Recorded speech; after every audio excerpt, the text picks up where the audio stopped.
Chapter 12. Leviathan. Hell is at least quiet when they return. "You spoke to one of the angels today," Asmodeus says as they walk back down the main hallway. "What was his name? Gabriel?" She waves a hand. "I can't tell them apart." "No, that was General Raphael." He shakes his head. "And he did not speaketh to me," he says, "simply coming to return a feather that had fallen from my cap." He reaches in his pocket and pulls out a red feather to show his sister before pocketing it again. Asmodeus smiles. "You like him." "Perhaps," he shrugs, "but I dare not venture into heavenly bodies again. 'Tis not a desire of mine to be hurt." "Oh, what was her name?" "I dare not say," Leviathan says softly. "I can just pull it from your mind," his sister teases. "Thou wouldst not." He looks at her. "One must insist on one's autonomy. I love thee, indeed, as your love for me is known to myself. You would not violate my mind for thine own gain, and I know thee too well for that." "Very well," she smiles. "But answer me this." They stop in the hallway. "How long has it been?" "Since my heart was entwined thus." Leviathan nods. 400 years, but that does not mean I wish to entwine myself again, and least of all to a general of heaven. He tries to sound reasonable because at this point the chances of him and a general of heaven falling in love are completely and utterly ridiculous. Asmodeus beams. "You're right. That's ridiculous." "Indeed, a folly. I love thee." A gentle kiss to her cheek before he walks past her. "Good night, fair sister." He opens his door and slips inside. When the door closes, he leans against it and reaches in his pocket, pulling out the feather and blowing against it.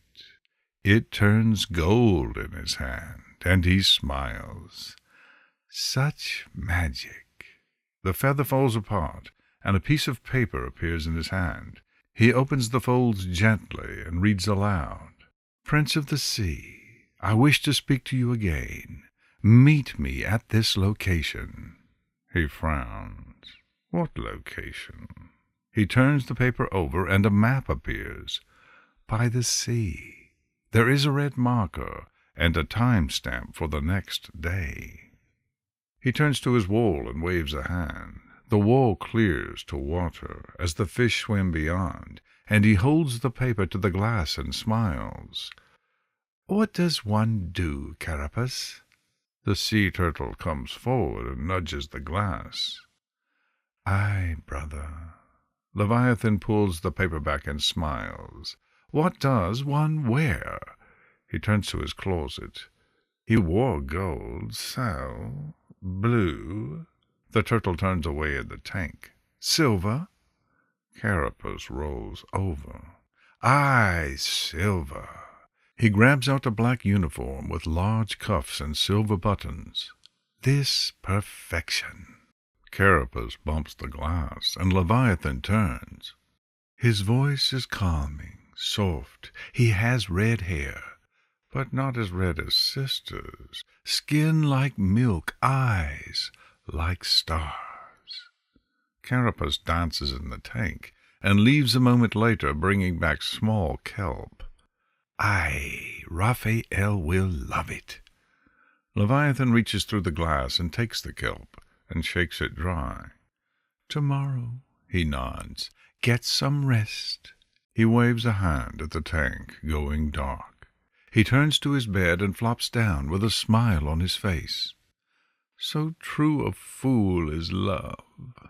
In that much his dear friend Shakespeare had been right. The following day Leviathan stands on a sandy beach near the water. He closes his eyes, taking in a deep breath. The salty air is wonderful. Gulls fly over the water. It is a perfect day. "I hope this was all right," A voice causes him to turn around. Raphael stands a few feet away in a white robe with bare feet, hair down around his shoulders. Indeed, perhaps there are better ways to get my attention. It worked, didn't it? How did you make the feather combust? A miracle. Gabriel and I used to use something similar to pass notes. He laughs. When we were new. He shrugs. When God wasn't looking. Before the Great Divide. Do you remember it? Raphael asks softly.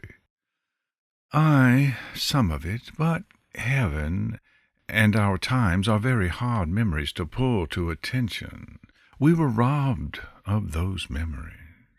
Leviathan reaches up and pulls his cap off his head and nods. The fall was painful. 'Tis not something someone forgets. He fumbles with the rim of his hat. But that is where our story starts. Little is known of before. What did you do before? What did you call it? Leviathan smiles. The Great Divide. I sculpted rivers and seas, though which I could not say, and how I could not tell. I helped them, a gesture up, with anything to do with water, but I know little else of my time above. Do you make eyes? Not I. 'Twas another angel. He shrugs. I barely remember her, perhaps him. We didn't speak that I recall. Again, all memories of heaven are blurry and faded. I do not trust them to be truthful recollections. Raphael lifts his robe, stepping across the sand to enter the water. You can control it, he asks. The water, the sea. Yes, I can. Leviathan waves a hand, the water around Raphael's legs retreating, before washing back. I can control all water, save for holy water. With good reason, but holy water has a half-life. It doesn't just stay holy water forever, Raphael says softly. Do you speak to the creatures of the seas as well? Most. Some dare not speaketh to me, he winks. Angelfish particularly have a distaste for my presence. Raphael laughs. Is this a joke? A jest? Leviathan asks. You know of jests, General? Well, a few. Cassiel hears of them from the watchers on earth. He tells us sometimes. Raphael steps further into the water. Leviathan walks in with him and takes his elbow. Easy, the tide of the ocean pulls, he says softly. If you are unaware, thy feet may fall from beneath you. Well, good thing I have someone who commands the sea, Raphael smiles. He turns to Leviathan entirely. I think about you with urgency. Speak, Leviathan frowns. Why for? I could not answer that, Raphael shrugs. I simply cannot keep you out of my mind, and it makes no sense. You are a demon. You're damned. You speak so strangely, and yet... Leviathan smiles and touches his face. And yet... Those rubies follow my mind. When I close my eyes, I see your eyes, hear your voice. Raphael frowns. Are you tricking me? Is this some demonic enchantment? Leviathan laughs. One does not enchant minds. He leans forward and whispers, That would be my sister. Raphael shakes his head. I find myself uncomfortable, wanting, and yet afraid to want. What is the source of thy discomfort? Leviathan does not move when Raphael moves away. Me, my form, myself, everything. The world. Did you see the child? Raphael turns. A baby. You saw the baby today at the hearing. Leviathan can see the joy in his face. It was amazing, so many new things. I have seen them before, Leviathan says. Children, he admits. I never have. Raphael turns to him. I've not been to Earth since, he shrugs, a few thousand years. Leviathan blinks. That's a long time. He thinks hard and extends his hand. Would you place your trust in me? Why? Raphael holds back. I wish to show you something that would bring tears to eyes, Leviathan says softly. You wish to make me cry? Raphael looks confused. With joy. His hand extends to the angel closer. Raphael steps back to him and takes his hand. I trust you, Leviathan. They teleport away. You can call me Levi, most do. Leviathan smiles and turns Raphael around. What is that? Raphael steps forward, looking down at the ground before going ahead. That is a waterfall, Leviathan smiles. Raphael walks forward and nearly trips on a stone in the river. Leviathan grabs his arm and steadies him with a smile. I have thee. They hold their eyes for a long moment. You are a difficult angel, aren't you? That's what my brothers told me. They get their footing. Gabriel isn't my biggest fan. He says I'm too sentimental. Does your High Commander know you are here? Leviathan asks softly. Michael? I don't think so, and I didn't exactly tell him. He's gone off somewhere himself, not sure where. He waves a hand. He goes to these sword things. Raphael rolls his eyes. He collects weapons. We all have weapons, Leviathan says. I have a trident, though I find it cumbersome. He smirks. What weapon doth thou wield? Raphael shrugs and opens his arms, a bow appearing, a quiver around his back. He grabs an arrow. Leviathan laughs brightly. Ranged combat. He seems pleased. Marvelous. I am a healer, Raphael says.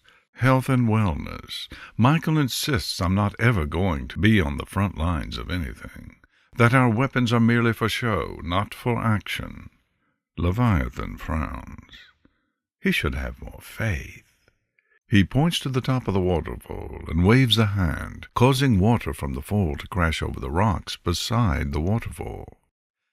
That middle rock there, hit it.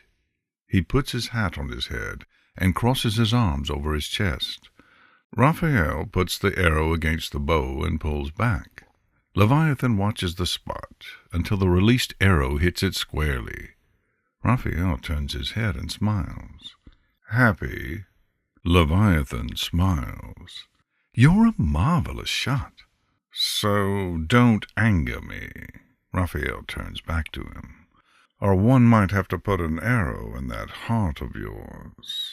He taps the arrow against Leviathan's chest. Silence covers both of them. Perhaps one already has. Leviathan smiles. I could never anger such beauty. Thine eyes are like the sun, thy hair like gentle earth. Raphael lowers his arms, but his hand covers his mouth. Do you say such things to everyone? He shakes his head. Nay. He reaches in his pocket and pulls out the small section of kelp. A gift from my friends in the seas. What is it? Kelp, a water plant. Raphael takes it in his hands and smiles at it. It's lovely. His fingers trace over it slowly. It has a film on it. The sea has many slimy things. He nods and smiles, watching his hands retrace the delicate sea plant. Leviathan reaches out, taking the hand of the angel away from the kelp. You have painted your nails with colors. Raphael smiles. Is it too much? Nay. Leviathan smiles at him. They are beautiful, gold like the sun, like your eyes. He leans forward, kissing the angel's knuckles. You said you were worried that I had enchanted you. You said you hadn't. Raphael quips and slowly lowers the kelp into his pocket. I believe, sir, that you have enchanted me, Leviathan admits, for I am so vexed by thine presence. Raphael pauses. Hell, Leviathan smiles. Hell 'tis my name, Silverfish. It is not. Raphael laughs deeply, but his face reddens at the name. This is folly, he says softly, but they are inching closer to one another, hands finding purchase against one another. Like it's crazy, Raphael asks. Aye, 'tis madness, Leviathan murmurs. Then let's be crazy. Raphael kisses him gently, chastely at first. Leviathan opens his eyes to see the wings of the angel extended. Oh! Show me yours, Raphael asks. Leviathan nods and rolls his shoulders. His large black wings appear, with specks of white dancing on his primaries. Does this please thee? How beautiful! Raphael smiles. I've never seen a demon's wings before. Most are black. Some of us, like myself and Beelzebub, have a little gray or white specks left, he says. Beelzebub has the wings of a vulture, he smirks, and I have no idea what these could be. A swan, or a duck, perhaps? A waterfowl, perhaps. They grow quiet before he speaks again in a whisper. Do it again, O soul so bright. Do what? Kiss me again, Silverfish, Leviathan says softly. Again and again. Raphael nods. As much as you like. I would wish no other companion in eternity but you. Leviathan accepts that gladly and seals their mouths together.